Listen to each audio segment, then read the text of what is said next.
Defense budgets set to dominate yet another NATO summit. Brussels, AP. Despite pleas to set aside bickering over military spending so the issue doesn't dominate a third NATO summit in a row, the United States is almost certain to demand again this week that its 28 NATO partners respect their pledges to boost defense budgets. NATO countries slashed spending as tensions eased after the Cold War. But Russia's 2014 annexation of Ukraine's Crimean Peninsula was a wake-up call.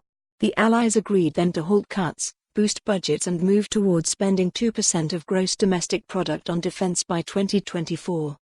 The 2% figure is perhaps too simplistic in that its value fluctuates depending on how economies perform.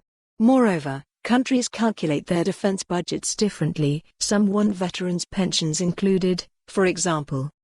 Correct spending levels don't guarantee that adequate forces can be deployed into battle in a timely way and sustained by efficient supply lines.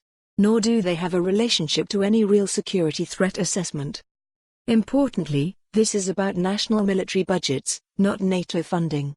No one owes the United States money, even though Washington spends more on defense than all the other allies combined.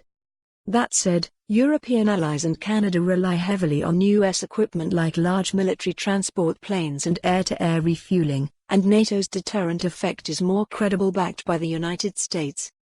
9 countries are projected to meet the 2% benchmark this year, the US with about 3.4%, Greece, Britain, Bulgaria, Estonia, Poland, Latvia, Lithuania and Romania, up from 3 nations in 2014. Germany will spend 1.35%, ranking it 17th, but it aims to hit 1.5% by the deadline. Spain, Belgium and Luxembourg spend less than 1%. While budgets have risen since 2014, NATO headquarters chooses to use 2016, the year Donald Trump was elected U.S. president, as its reference point for spending increases. Officials concede privately that this is to mollify Trump. According to new numbers released on Friday, European allies and Canada will add $130 billion to their defense budgets by the end of 2020. Germany will account for around 20% of that increase. A total of some $400 billion more is expected to be added by 2024.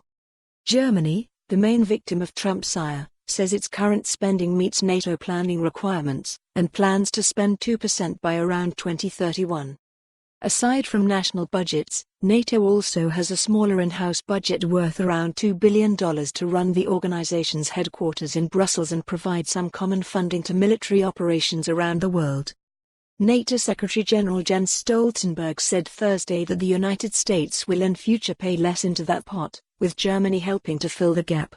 He said Washington and Berlin will pay roughly 16% each of the total budget going forward.